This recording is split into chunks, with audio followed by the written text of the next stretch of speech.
In this video, we're going to be talking about the most secure, most private, most anonymous of all the cryptocurrencies going, plus the synergies that it has with a particular educational approach.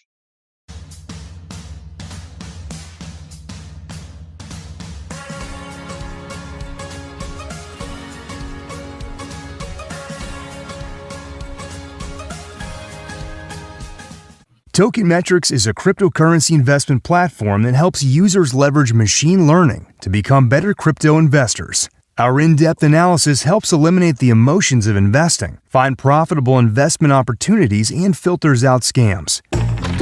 Using Wi-Fi without NordVPN could mean sharing your private stuff with more people than you think. NordVPN. Online security starts with a click. Hey, Luna, thank you so much for making yourself available. Hello. Yes, How are you today? I'm really, really well. What you and I should say to each other really is, "Arr!" Yeah. Your turn.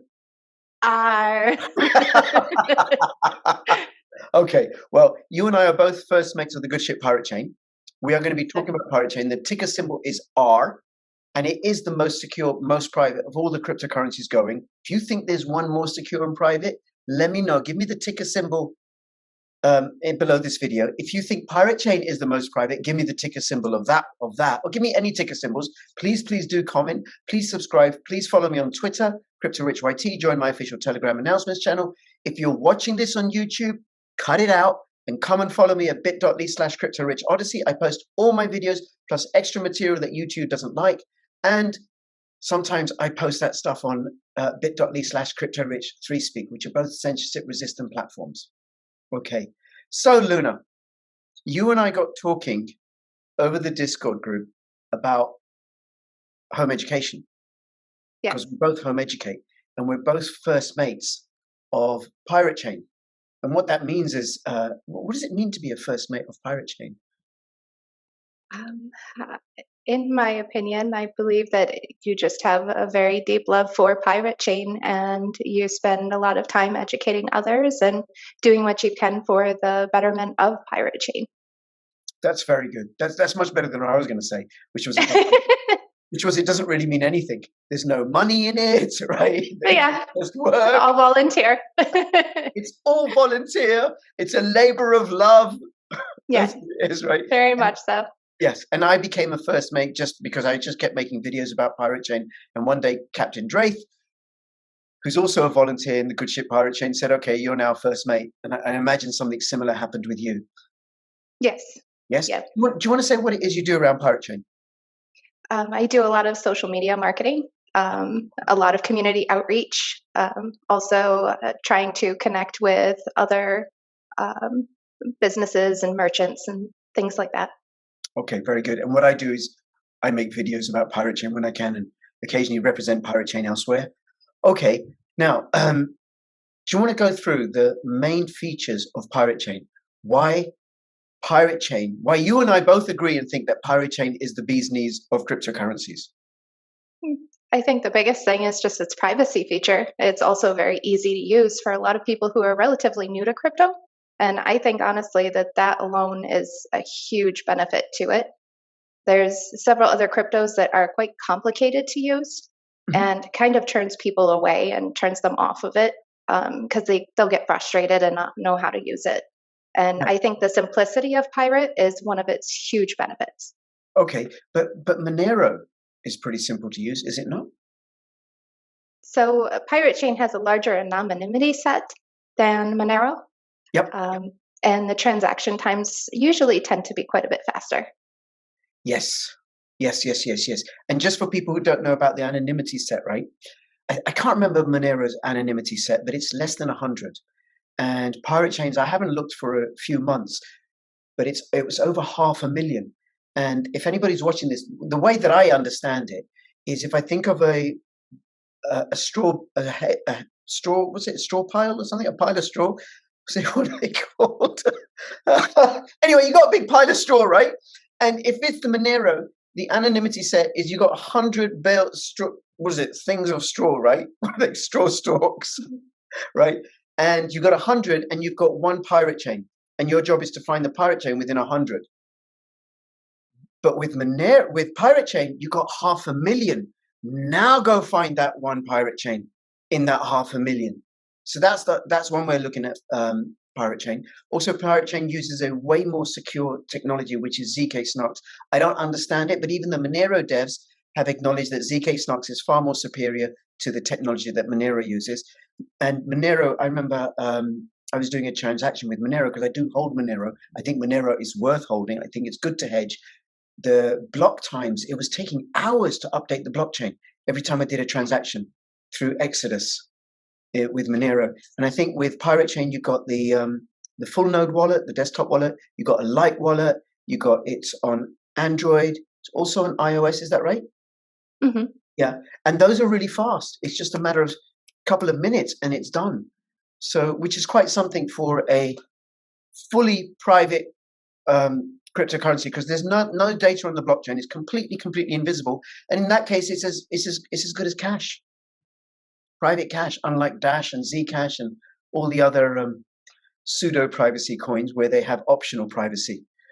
So that's one reason. Anything else you want to say about Pirate Chain? The advantages that Pirate Chain has over others? I think the accessibility to the community is a huge benefit. That is because if it's on I don't know if you can use Monero on a mobile wallet. You probably could through Exodus on a mobile wallet, but it is very, very easy and quick to use, the Pirate Chain, which makes it very, very accessible and stuff.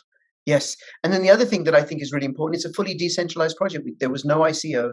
There's no funding behind it. It's entirely volunteer run. Whenever we want to list on an exchange, we have to ask for donations. And it's proof of work, entirely resistant to double spend attacks. So it's virtually impossible to hijack the Pirate Chain blockchain, because the way that it's set up, you'd have to hijack Komodo as well, and you'd have to hijack Litecoin as well. And it just ain't worth it. It just ain't worth it. Go hijack Litecoin if you can and be happy with that, although that isn't possible either. Okay. Anything else you want to let us know about Pirate Chain? Go check out pirate.black. That's right, pirate.black. You can find it. Trade.ogre has the most liquidity. And I think also soon it's going to be on Komodo's atomic DEX. So you'll be able to do a sort of atomic swap, fully peer-to-peer transactions, which is very good. There's also barter DEX, where you can buy and sell like a sort of Craigslist that uses Pirate Chain. And I did a video about that. And also there's Armada. And I have a link to that. And that's a list of sellers, retail outlets or whatever, or businesses that take Pirate Chain for their goods and services. Okay. Now, what are the synergies between home education and Pirate Chain? Both are total acts of love. There's no money in home education. No, there's not. It takes a lot of patience working with your children to teach them and to educate them. Yep.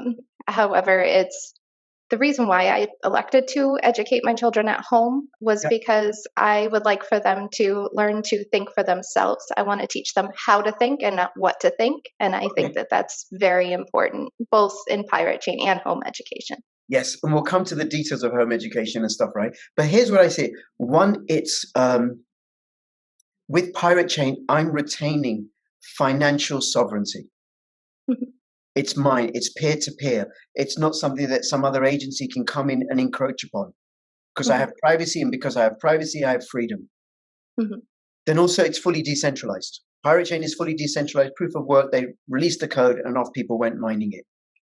And then home education is fully decentralized. It's like there's a family over here doing it. There's a family over there doing it. There's a family over there doing it. They're not necessarily connected to each other. And in certain jurisdictions, like in England, and I think in certain states in the United States, you don't even have to tell the government. It's none of the government's business, whether it's state government or federal government, national government or whatever, right? So it is a labor of love. It is decentralized. It is people taking ownership and sovereignty. And whether it's Pirate Chain, financial sovereignty and freedom, and with home education, I suppose sovereignty over your children, over our children's education. Yes. Yep. Okay, a few basic questions. And just so people know, I have an 18-year-old and a 15-year-old. They have never, ever, ever, ever, thank bloody goodness, ever been to school. No nursery, no kindergarten, no primary school, no junior school. My daughter's 15 and started college one day a week. My son, when he was 15, he said he wanted to go to college. I tried to talk him out of it. I failed. He's now in college. But that's his choice. He's old enough to make his own mistakes now. Okay, what about you? How old are your kids? My oldest is going to be 13 next month. And then I have an 11-year-old and a 12-year-old and a 2-year-old. 13-year-old, 11-year-old, and a 2-year-old. Yep, 11-year-old, 2 12-year-olds, and a 2-year-old. 2 12-year-olds? Yep, the oldest will be 13 next month. Okay, wait a minute. I'm on. So you got 2 12-year-olds, and they're not twins because one's older than the other. Correct. They're what you would call Irish twins. Okay, they were born very close together. Very close to each other. Okay. Yes. And are they twin-like and twin-ish with each other? They are, very much so. For the most part, thankfully, they get along. But we do have a sibling rivalry of 2 girls. So. Okay. So you got 3 in total? 4 in total. 4 in total. Okay. Yes. Okay, very good. I got it now. I got it.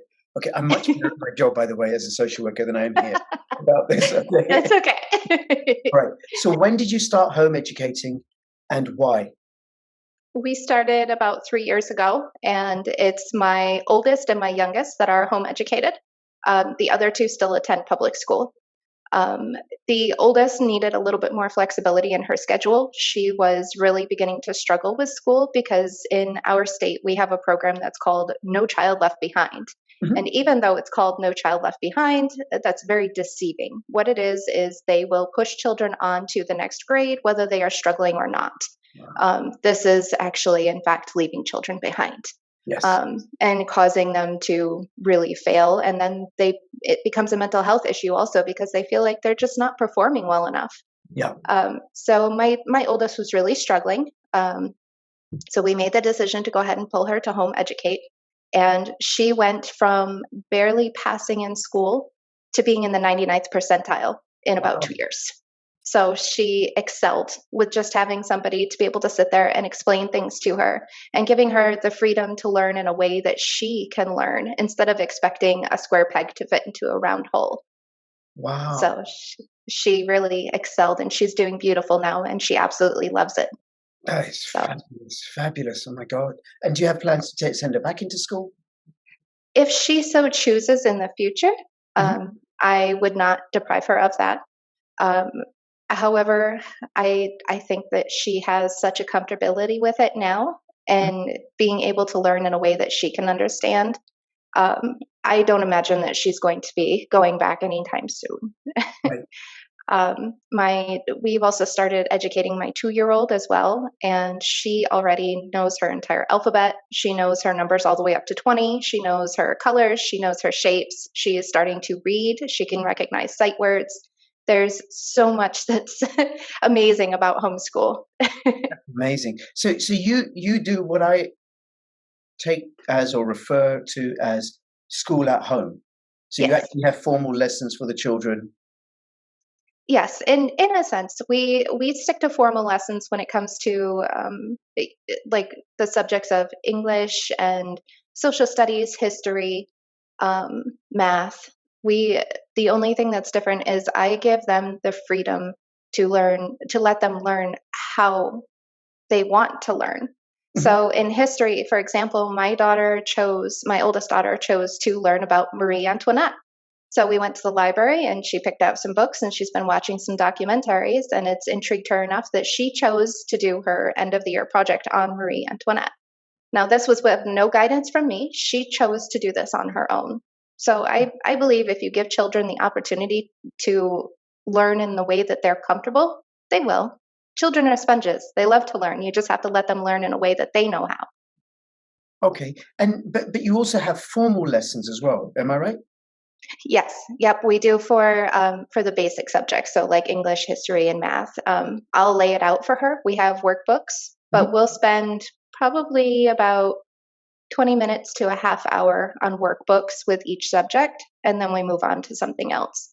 So in the morning time, they kind of have a little bit more of a formal structure, but then in the afternoon, it's totally free range. I've told them that I don't care what you're learning as long as you're learning. Right. You follow your heart. You find something to educate yourself with. And with that, my eldest daughter has also discovered that she really enjoys learning about programming and NFTs, and she wants to further excel in those things. So, Oh my God. yes, raising the future. That is fabulous. That is so fabulous. Okay. So is it like during the week you have formal structures in the morning for a few hours, and in the afternoon they go and play and do whatever they want, free range education? Okay. And how does that work with the 2-year-old? With the 2-year-old, we don't really have a formal structure for because she is so little, and getting a toddler to sit still for more than 2 minutes is really a very big challenge. However, with toddlers, it's honestly, as long as you're playing with them, like one-on-one playing with them, they are learning. Right. And so the big thing with her is we spend a lot of time reading. She loves to read. When she's feeling overstimulated, we have sensory bins, things for her to get into. When she's feeling antsy, like she can't sit still, she's got flashcards that she loves to play with. So it's, as long as you're playing, they're learning. It's just like I said, finding a way that they learn best. Yes. Yes. Okay. And then what about the two that are at school? Don't they want to be home educated?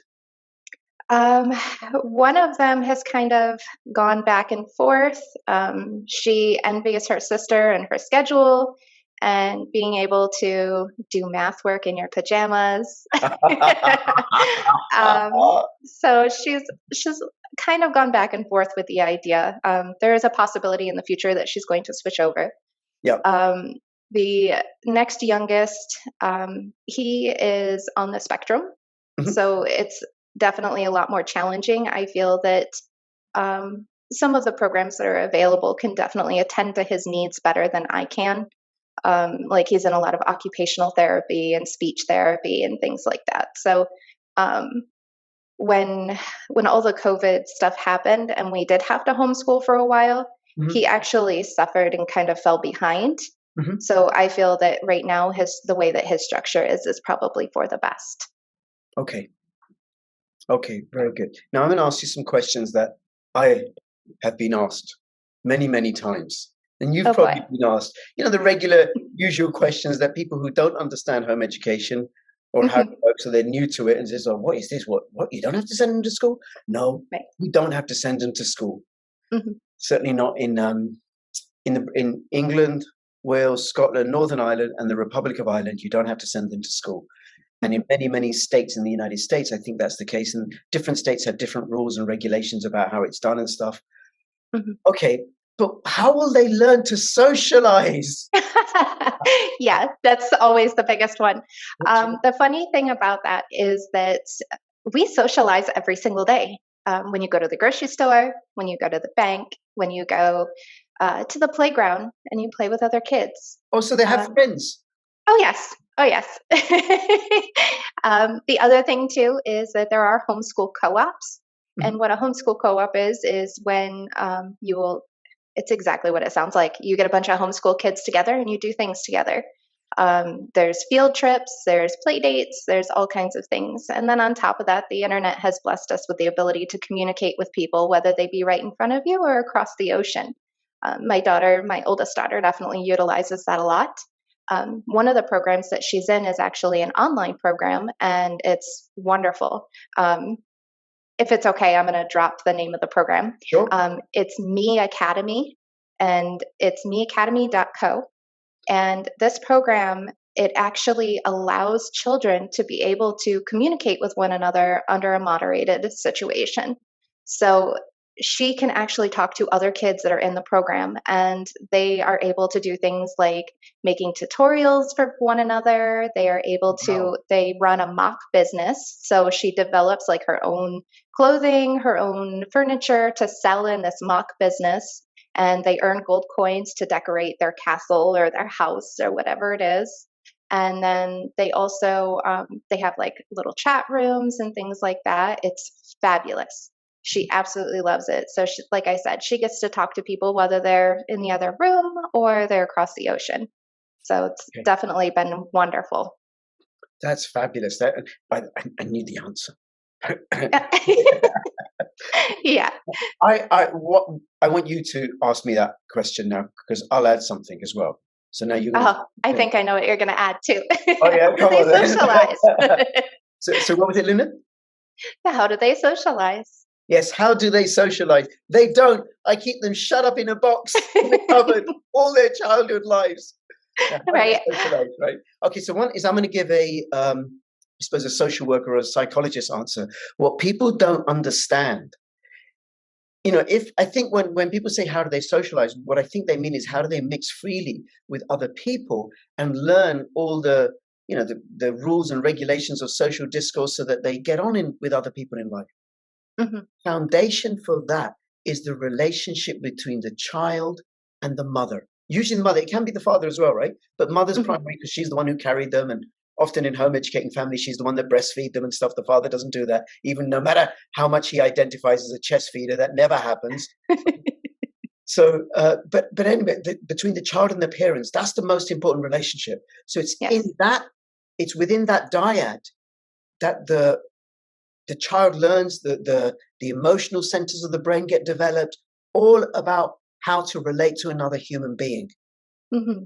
And then what happens with home educated kids, is they mix with anyone and everyone, instead of being in a school where you're with another group of similarly ignorant children, all the same age as you, forced to be together.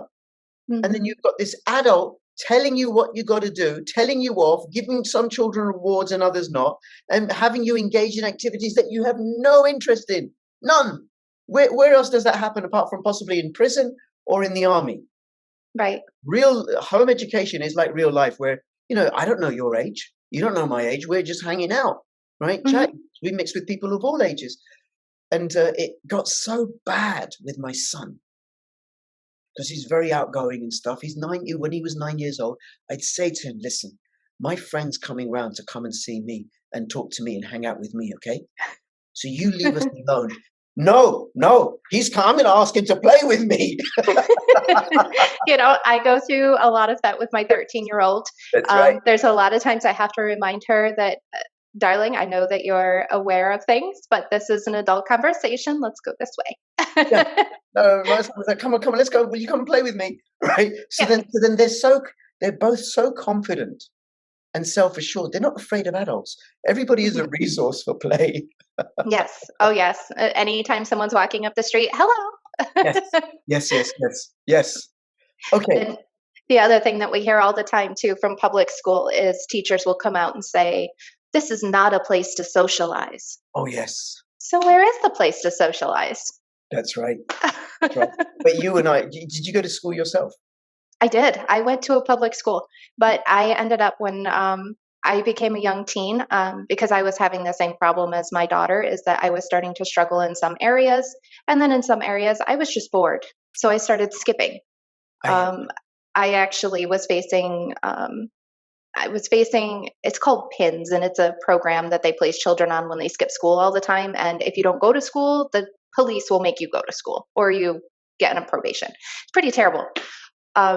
But anyway, I ended up switching school districts to a smaller alternative school where you actually, the teacher, you get to call the teachers by their first names. It's very small classrooms. I have maybe like 10 students per, just a very, very small setting. And it was wonderful. I did so much better once I switched. So I think that's kind of what gave me the implication when I got older with my own children. It's like, okay, maybe this one-on-one setting is a lot better. And not just better for their education, but also for their mental health, because we want nothing more than to raise happy, healthy children.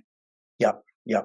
And there's no one better qualified in terms of having your children be happy than their mother or their father. Mm-hmm. No one knows. No one's going to love them the way that you love them. I work as child protection social worker as a labor of love, right? Because I don't want children being abused. And it's not even like I like hanging around with children, or I'm that kind of person that wants to play with children and stuff, but I just don't want people being abused. They're little people and they shouldn't be abused, right? But absolutely. I'll only do it while you pay me, Mhm. and for a certain period of time, when I'm being paid. But parenthood ain't like that. No, it's not.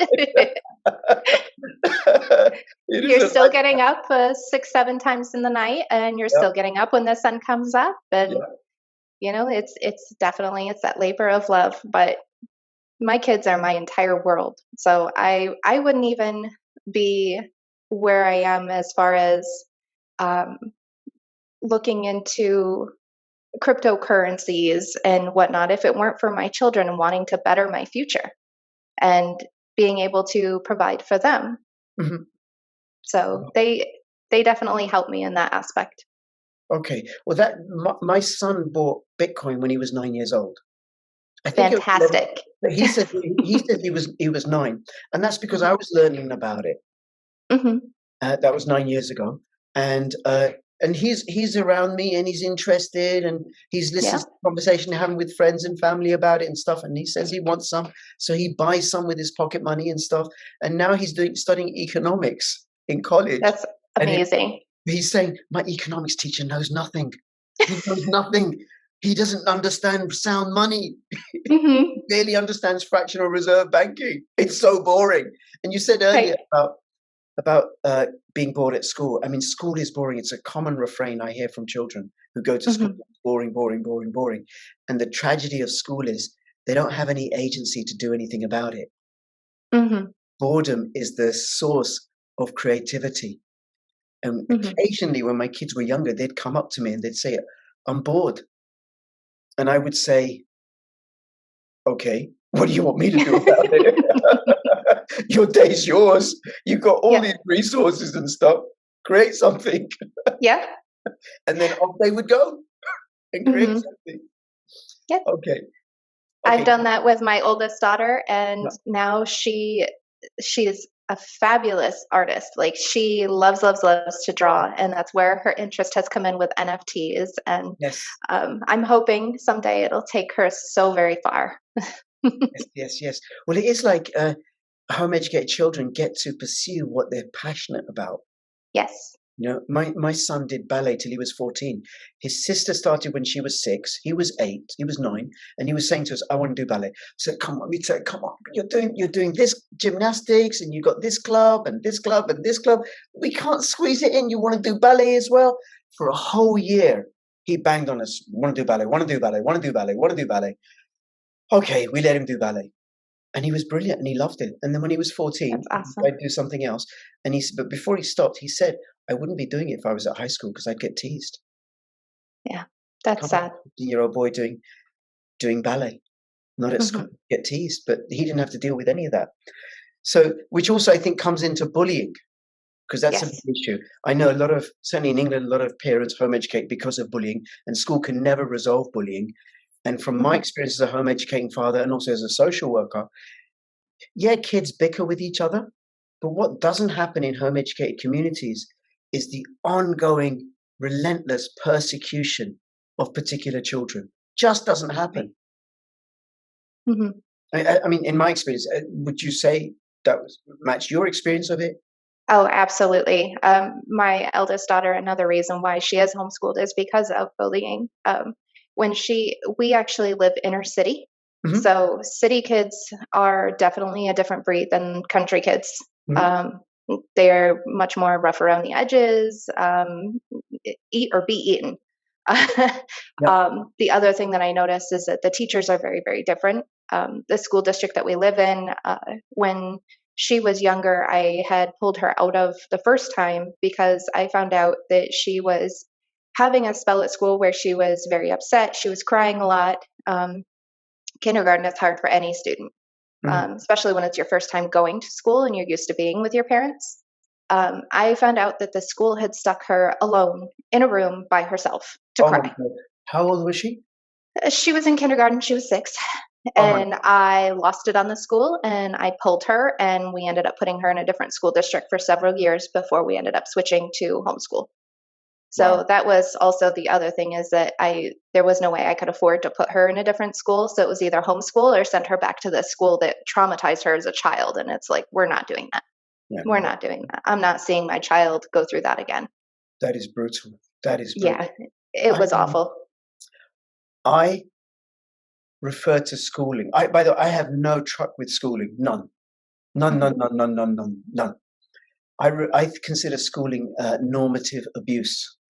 And by that, it's a social work term for people who don't know what it means when you engage in particular, when we as human beings engage in particular practices that become normalized, but are actually harmful for children or abusive. Like, for example, there probably, and maybe there still is now, there are cultures or groups within certain societies where it's okay for men to beat women. And that in that group, they may normalize it. It's just how it is because of whatever patriarchal standards. So that's an example of normative abuse. Or at the risk of being controversial, formula milk, normative abuse. And this is not to condemn or anything, any mothers who weren't able to breastfeed for whatever reason, because they're as much victims of marketing and societal pressures as anybody else, right?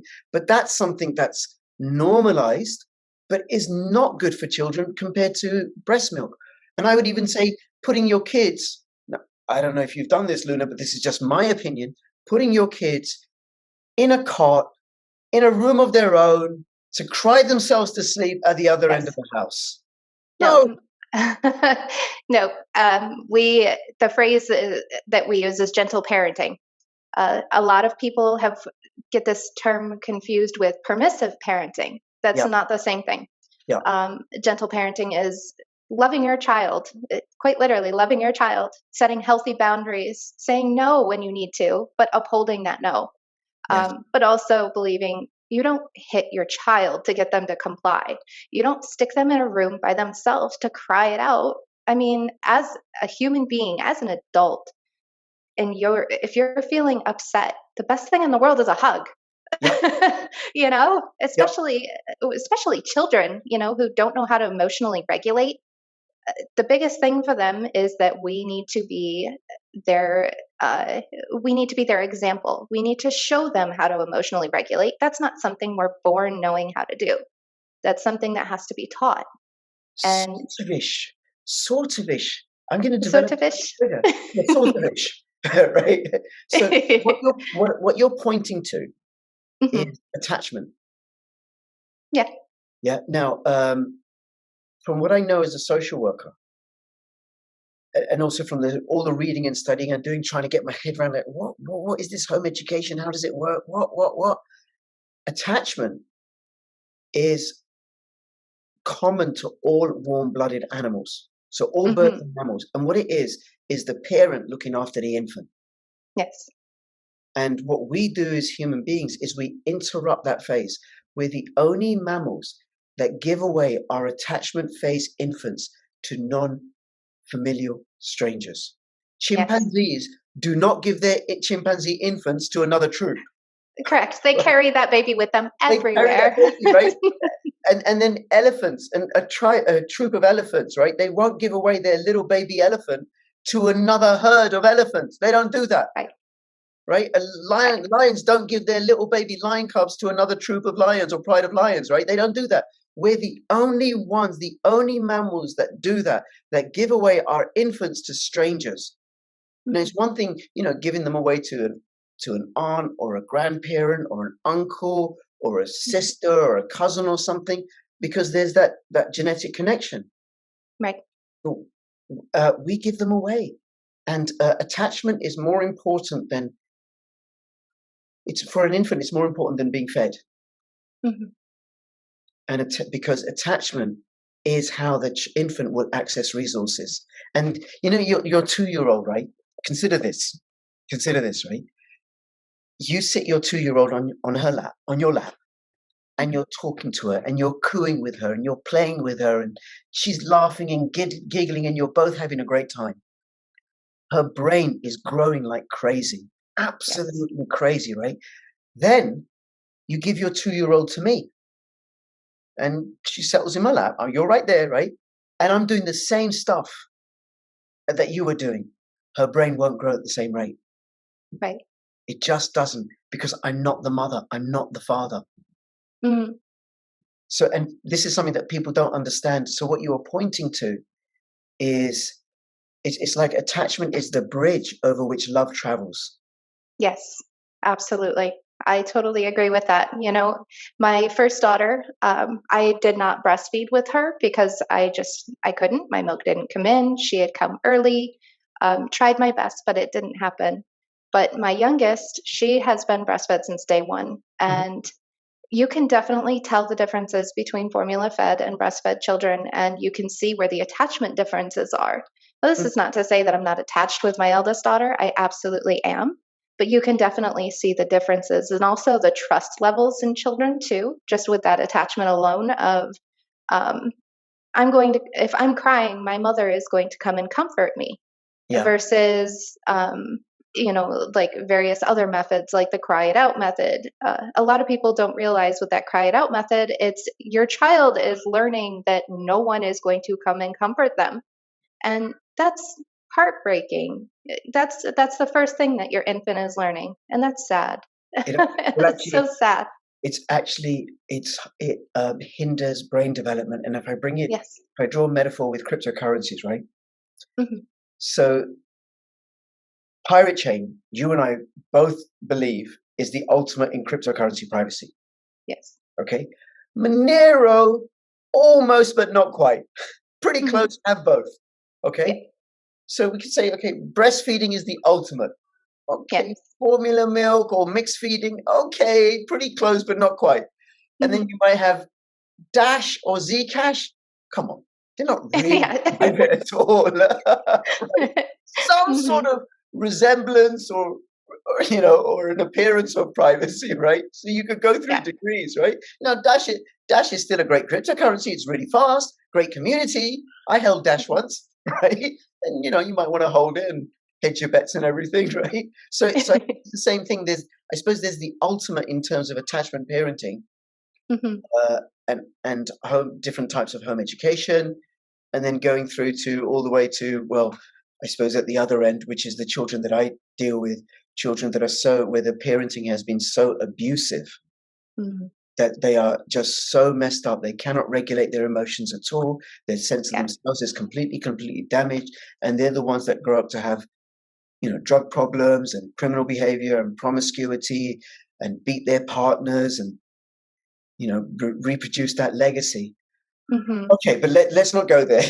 Yeah, a bit gloomy. And I agree with you. Yeah. Okay, so another question that someone looking at home education will ask, right, is how can you teach them? You don't have any qualifications. You do, but you don't have qualifications in everything. So how do you teach them? Honestly, I learn with them. That's the biggest thing. If there is something that I don't know, we have one of the greatest resources right at our fingertips. We use our search engine. It's been fantastic.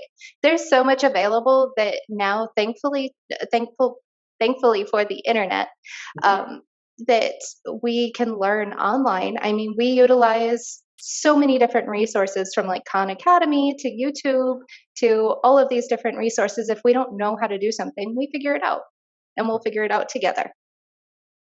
Okay. Now you asked me that question. What would you do? Well, you're going to say, like, how can you teach them? You don't have any qualifications. How can you teach them? That's right. How can I teach them? And what I do have qualifications in is not the kind of stuff they want to learn. Hey, kids, you want to learn how to spot child abuse? They don't want to learn that. Right. So I don't teach them. They learn.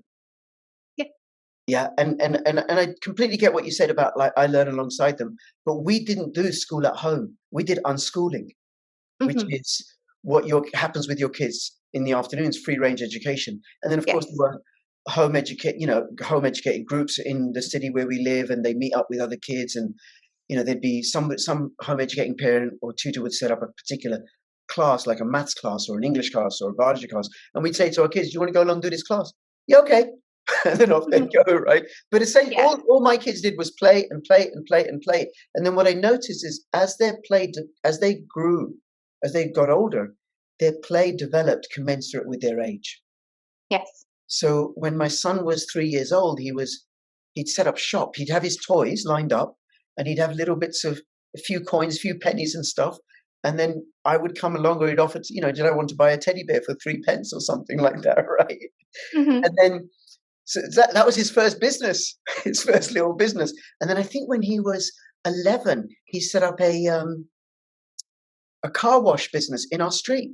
That was his That's game. awesome. And That's my awesome. wife helped him. It was his idea. My wife helped him make some flyers. He posted the flyers through the doors and people on our street. He bought some supplies with his pocket money. He charged people £5. He paid his sister and his sister's friend to wash the cars. Well, there you go, entrepreneurship. That's right. That's right. And then I said to him, "How come you're paying them this much? Why don't you pay them less or whatever?" He goes, "No, I want to give them a fair wage. I don't want to rip them off." Right? Good child. That's right. That's right. And then later on, he was making fairy cakes to sell to other home-educated kids. So he had to learn how to make the recipes, had to cook it all, discipline himself to make them in time to go to this club. He did that for a few weeks, and then he said, "Oh, I've had enough of that." Yep. That's right. So That's fabulous, though. That's amazing. I could talk about this for hours, but I remember walking into his room. He's he must have been, I don't know, 13, 14 years old or something, and he's watching YouTube. I'm like, oh God, what's he watching on YouTube? Because that's one thing we did do, is limited screen time for them, because I don't want them passive. I want them engaging in the real world, in the three-dimensional world, right? He's watching. What's he doing? What's he doing? He was watching documentaries on life in 15th century Mali. Wow, that's awesome. So I didn't teach them; they just learned. Yeah, I definitely I stand by that for sure. You give them the opportunity and the space and the resources, children will learn. That's what they do. Okay, but what about exams? And what if they want to go to university? How will they get in? That's the next question, by the way. And then you can ask me that as well. Well, I know here in the States, one of the things that, at least in the state that I live in, we actually do have to do yearly testing. We have to submit that to the state just to prove that they're progressing, which honestly, it's not that bad, because then I can kind of tell where she's at. However, to do testing like every single week or every single month, I believe that you're just really testing children on their memory. You're not actually teaching them or testing them on what they've really learned. And just because somebody has a good memory or is a good test taker doesn't mean that they've actually learned anything. Yeah. So I think it's kind of more of a hindrance than a help. I mean, it's once a year, okay, then you can kind of see where they're at. But to do it so many times, it once again comes back to a child's mental health, because if they're not a good test taker or they're not passing these exams, then they're going to really start coming down on themselves, and then their schoolwork is just going to continue to suffer because of that. Yeah. And it's great what you say about the mental health, because on the other side of that, what I notice as a parent and as a father and an uncle and a brother and also as a social worker, home educated kids are just so much happier. Oh my God, so much happier. And it counts for so much. So much. So in your state, they do got to do tests and stuff, right? Okay. But what about if they wanted to go into university and they wanted to get exams and they wanted to do that? How would they be able to do that? In our state, because of the exams, we actually we are able to provide them with a high school diploma per se. There are most colleges accept them, not all of them, but most of them.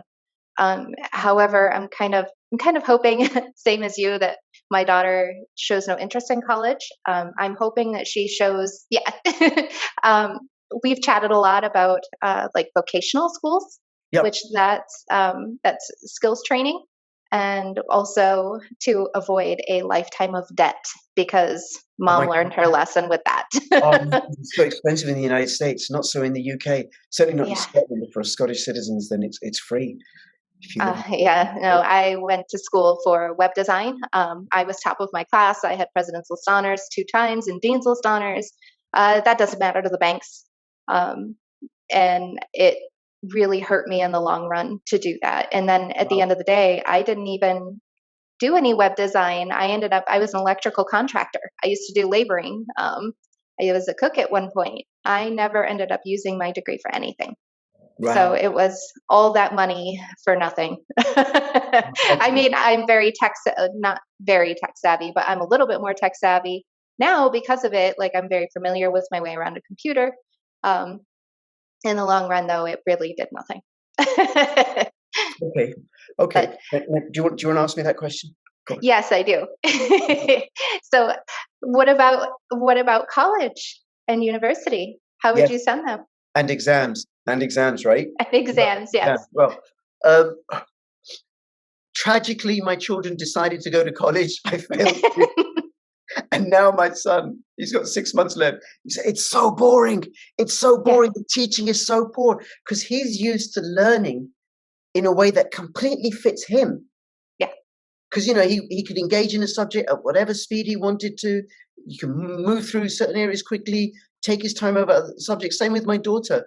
He's into money and mathematics and business-minded thinking, and she's into flowers and drawing and piano and and looking after animals and stuff like that, right? Sounds like my daughter.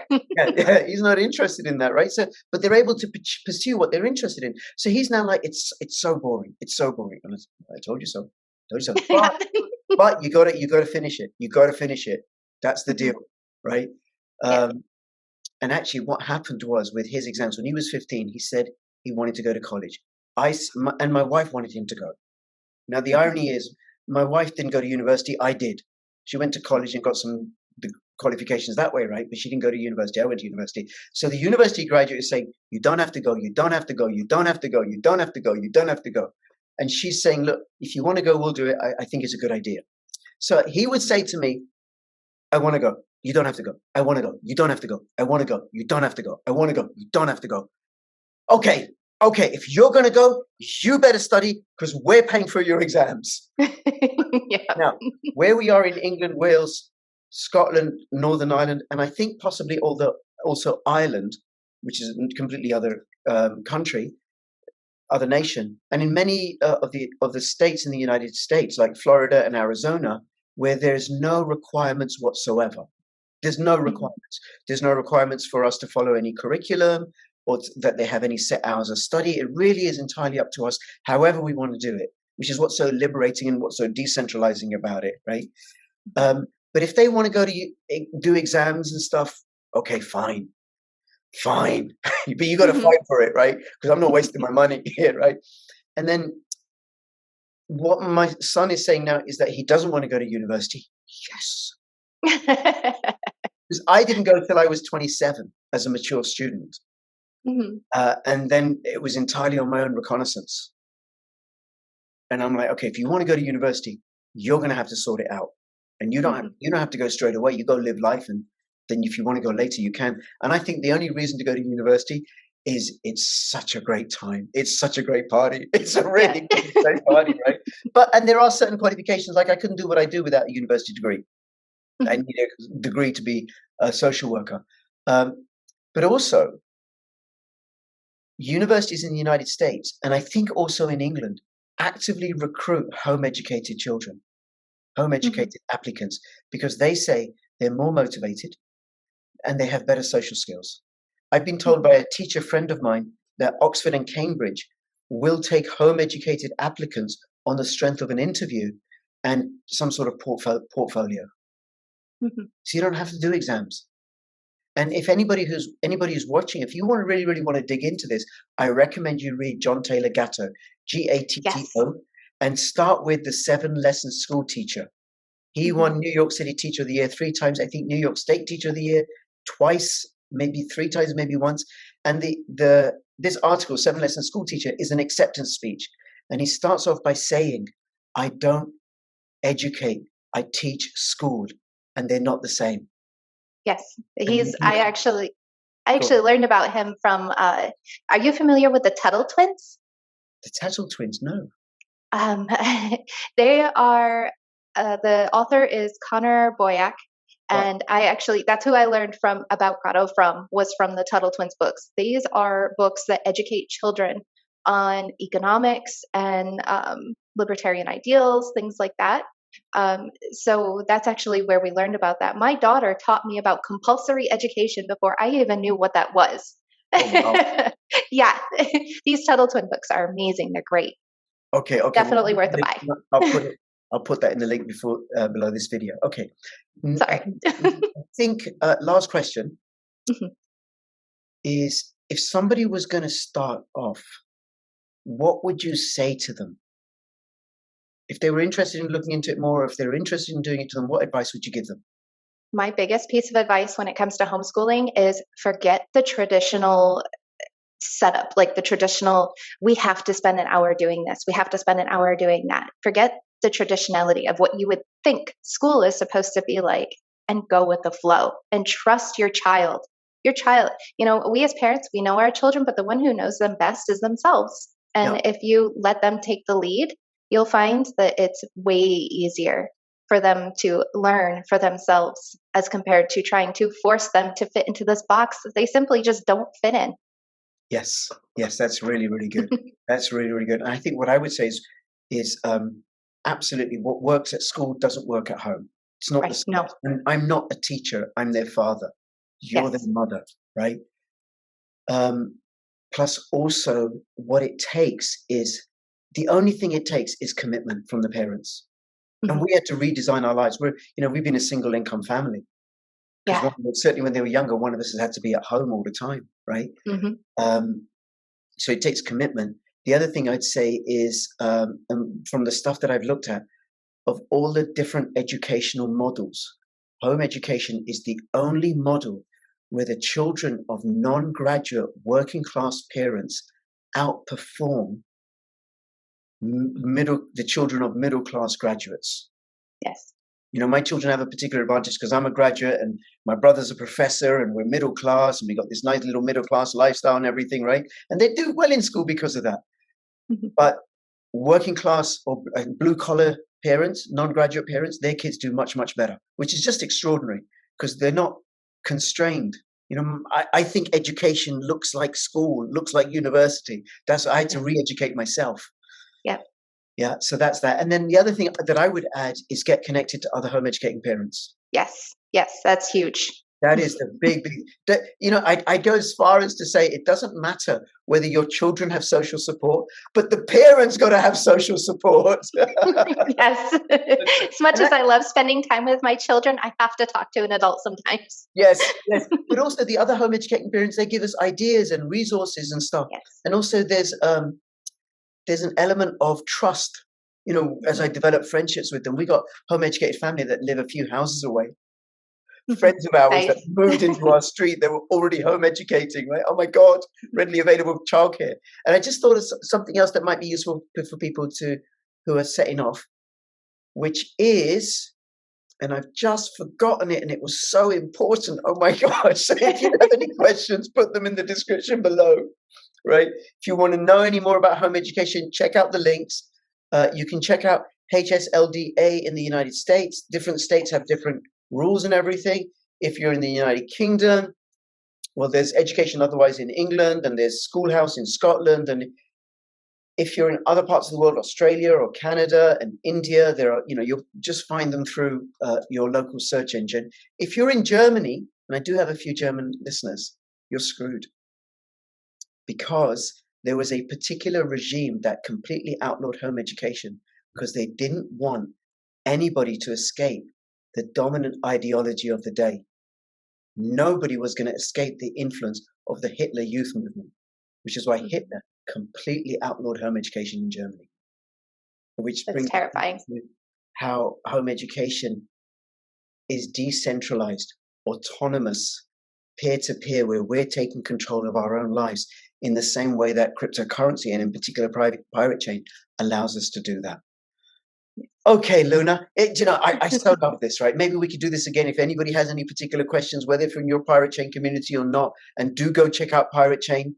And the other thing I want to say is, if for people in the United Kingdom, there is a schools bill that this fake right-wing, fake conservative government are putting through, which is incredibly authoritarian, incredible overreach by the state. It's pretty similar to what Hitler did.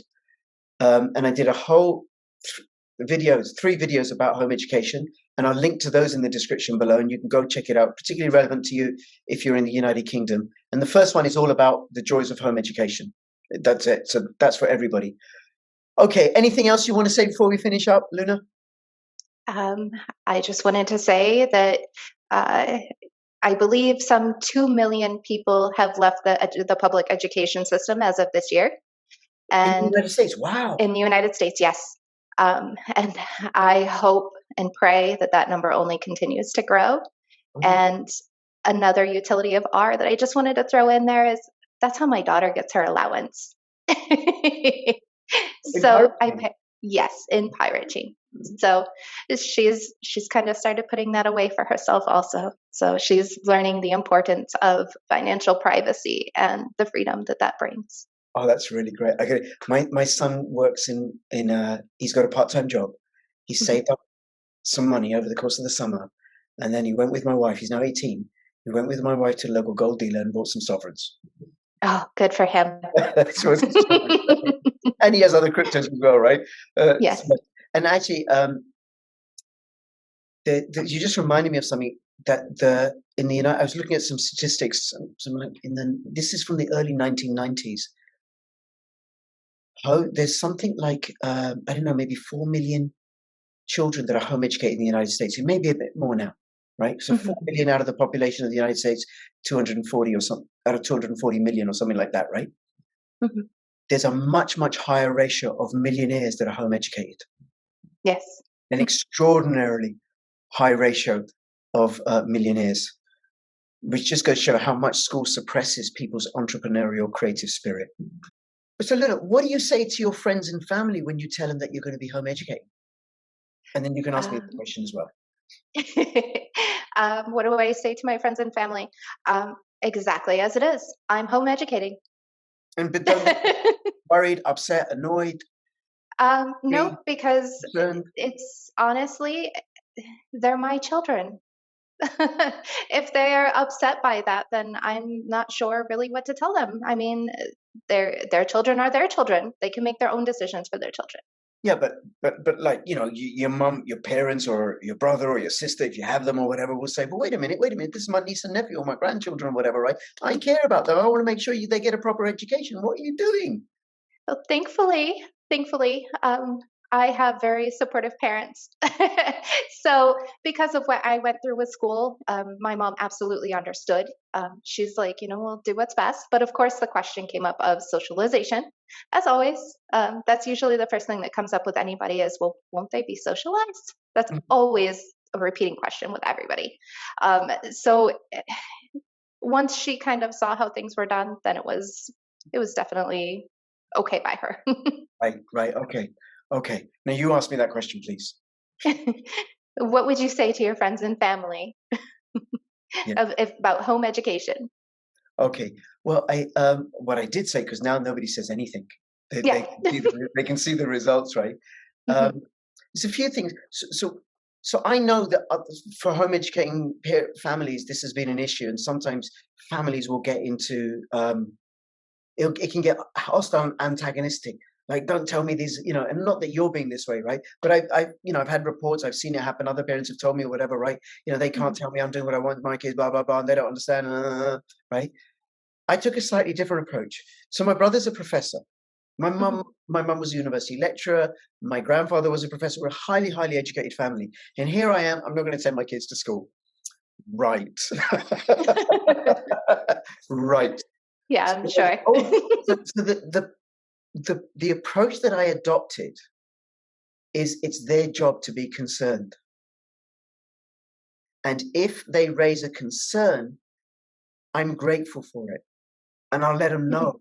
I remember saying to my brother, because he was worried when my eldest was 7, he's like, he doesn't know how to read yet and stuff. How's he going to learn how to read? And I said to him, look, you're their uncle. It's your job to look out for this. So I really, really do appreciate it. You saying this. So then there's no antagonism. There's no me getting defensive and then him getting, because he's concerned about his nephew, right? And then I just say to him, this is what we're doing slowly. right? And then every now and then he'd ask and I'd keep him updated and stuff like that. And I think my wife and her sister is pretty much the same. But I remember going to Pakistan many, many years ago and a cousin saying to me, what do you mean you're not sending them to school? Actually, I wanted to say that in a Pakistani accent. What do you mean you're not sending them to school? Huh? What is this? And I said to her, I said, who brought the schools to India? She said, the British. And I said, yeah, British Empire wasn't an exercise in philanthropy or charity. They brought schools to British India so that they could teach these subjects. We are your lords and masters. Follow our gods, not your gods. Do as we say, not what your parents say. Yeah. And that's the whole design of school. It is. Absolutely. And you know, my Pakistani side of my family, okay, that makes sense to us because we, you know, we know all about legacy of empire. And actually, just slightly related to that, my daughter got interested in Queen Victoria for a period. And she went with this other home educating mum and her best friend who's also home educated to the local library to look up books about Queen Victoria and stuff like that. And then there was this thing about the first Indian mutiny, which is when there was a rebellion in the British India against British rule, and it was quashed by the British. And she came back from the library, she was talking to me about it, and I said to her, I said, you know, if you go to read a book in Pakistan or India, they call that the First War of Independence.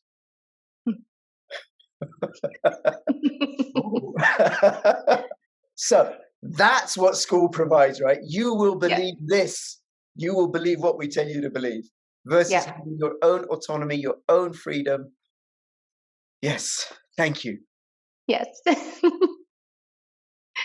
Luna, thank you so much. Really, really appreciate it. I really, really enjoyed it. I'm completely energized. I want more children. So my wife tells me it's too late for that. Oh, goodness. I can home educate them, right? So thank you. And for everybody who's watching, thank you so much. Please give us ticker symbols, R- if you dare. If you have any questions or comments about home education, let us know. If you want us to develop this conversation further, let us know. If there's any parallels about Pirate Chain and home education that we've missed, let us know. And between now and when I see you next, please keep filling your pockets with freedom and Pirate Chain. This is Crypto Rich and Crypto Luna, first mates of the good ship Pirate Chain, signing out. All the best. Bye-bye.